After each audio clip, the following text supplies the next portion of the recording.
Bismillah, kita lanjut ya. Nah, sekarang prinsip-prinsipnya.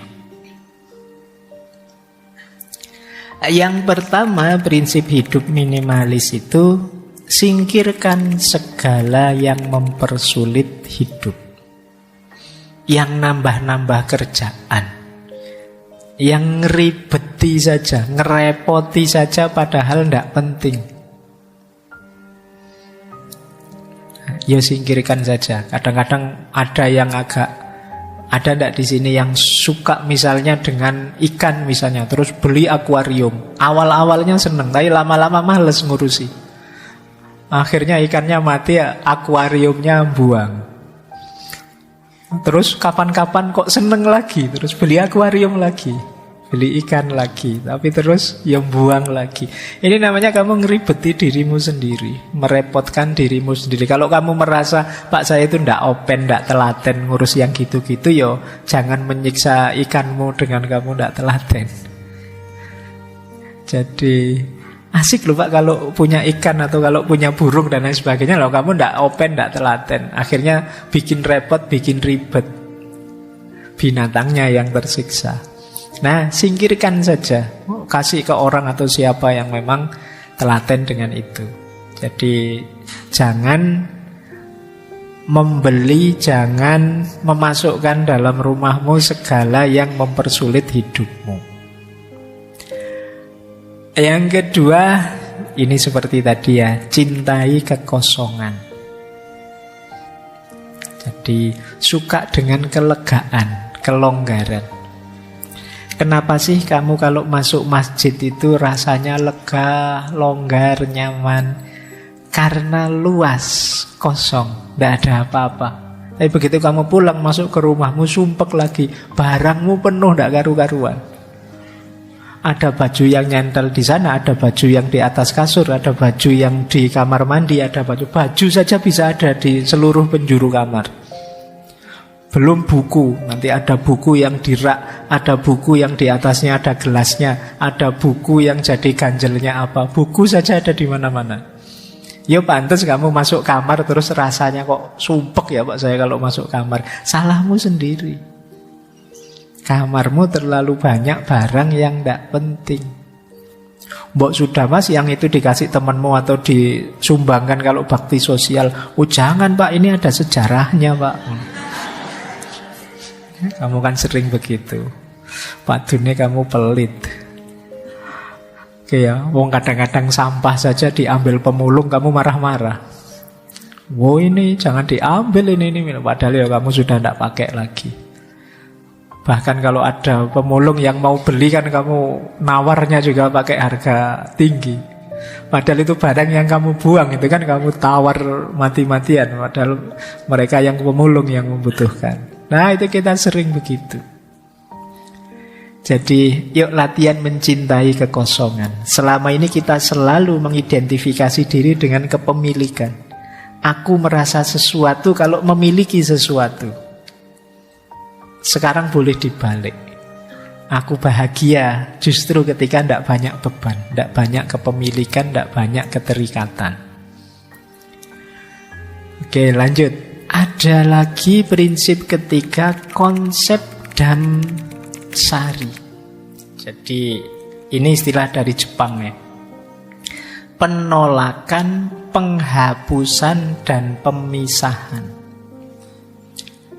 Penolakan itu tadi, kalau tidak penting jangan masuk.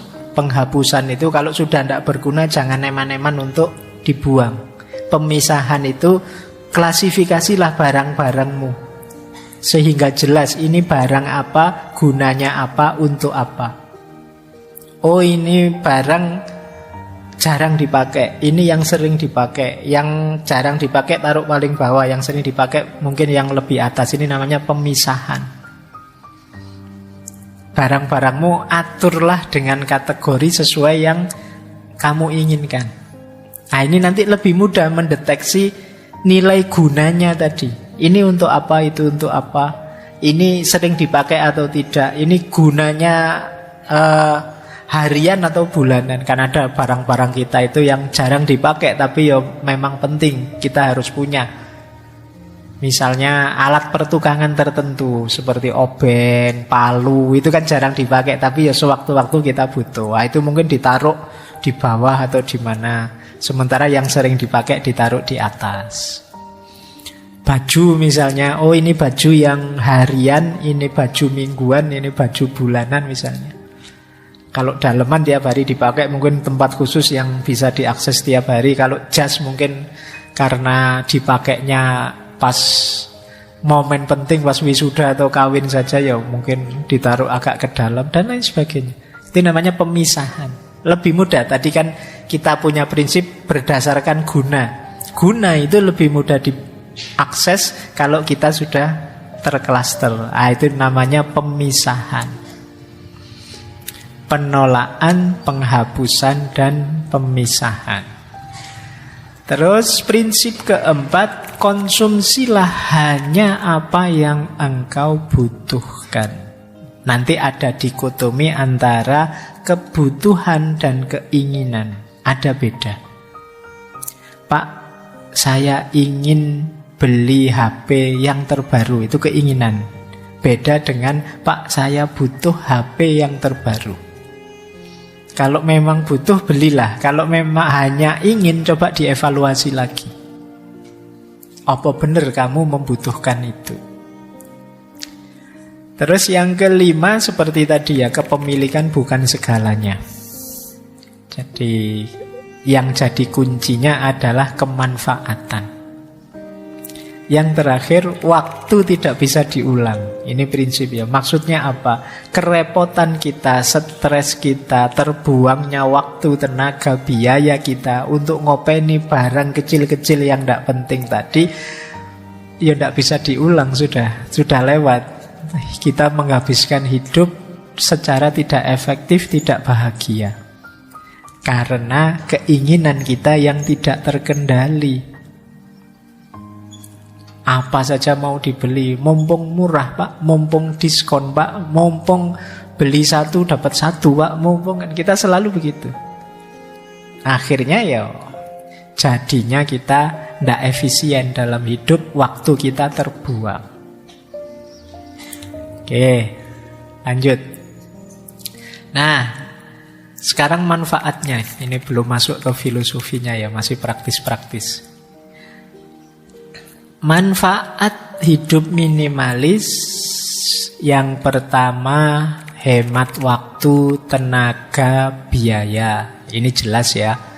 Semakin sedikit yang kita miliki kan semakin sedikit alokasi waktu, alokasi tenaga, alokasi biaya untuk barang yang kita miliki. Yang kedua, mengurangi stres. Ini tidak perlu dijelaskan. Tadi banyak ilustrasi bagaimana punya banyak hal ya resikonya banyak. Potensi stresnya lebih tinggi. Kemudian memberi ruang dan waktu untuk hal yang lebih penting. Kayak tadi misalnya kalian yang males ngurusi akuarium tapi punya akuarium, akhirnya kan waktu, tenaga fokus ke situ. Akhirnya kepikiran. Jangan dikira cuma mikir menunda-nunda itu tidak stres, stres juga. Saya pingin sekali nyabuti rumput di depan kos-kosannya, kok ya sudah kotor, tapi kapan ya? Tapi terus tidak gerak-gerak. Besok gitu lagi nongkrong depan kos-kosan, pingin sekali nyabuti rumput itu, tapi kapan ya? Jadi kamu kepikiran, stres, tapi ya tidak jalan. Kamu mungkin sering begitu.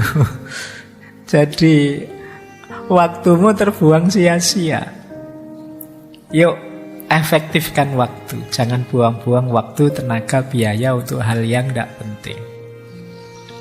Kemudian kesempatan berbagi. Tadi kan ada bersih-bersih, buang-buang. Ya yang masih bagus kan bisa kita pakai untuk berbagi. Masih bagus ya Pak. Kalau bahasanya agama justru yang masih bagus itu yang pahalanya besar. Lan tanalul birra hatta tunfiku ma tuhibbun. Jadi belum engkau memperoleh kebaikan sampai engkau memberikan yang engkau cintai. barang ya, bukan orang. Jadi kalau kamu punya barang masih bagus, masih baik, tidak apa-apa sodakohkan. Kita kan sodakoh itu kadang-kadang memberi itu nyari yang sudah jelek. Bahkan panitia bakti sosial itu sering pakai kalimat yang baju bekas yang layak pakai. Biasanya kalimatnya gitu. Sebenarnya tidak masalah menerima sumbangan dalam bentuk baju baru misalnya. Kayaknya tidak apa-apa. Siapa ngerti ada memang orang ingin menyumbangkan bajunya yang baru-baru. Ya ditulis saja baju baru atau bekas yang masih bagus. Karena layak pakai itu ya kadang standarnya beda-beda. Nanti bagi orang tertentu ini masih layak kok, padahal sudah sangat tidak layak itu. Disebutnya layak, mentang-mentang kamu ingin buang sampah, kamu berikan ke orang padahal sudah sangat tidak layak. Itu sudah robek-robek. Robek kan bisa dijahit. Warnanya pudar, tidak masalah, bisa buat sehari-hari. Sepatunya kamu pengen buang barang. Nah, yuk ada kesempatan berbagi. Terus jangan lupa ramah lingkungan. Barang yang tidak ada gunanya dalam jumlah besar, itu kan nama lainnya sampah. Jadi sadar atau tidak sadar kita itu banyak menyumbang sampah. Ada yang sampah yang sudah kita taruh di tempat sampah, ada sampah yang masih kita simpan di lemari kita, di laci kita.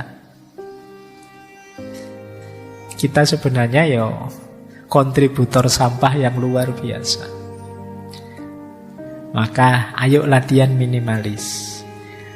Nah, manfaat yang lain meningkatkan produktivitas tentu saja.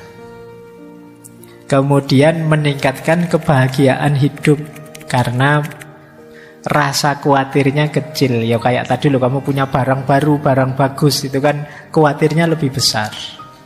Barang kesayangan khawatirnya lebih besar. Tapi kalau kamu simpel-simpel saja, hidupmu santai saja, barang-barangmu juga biasa-biasa saja, secukupnya, khawatirnya juga lebih kecil.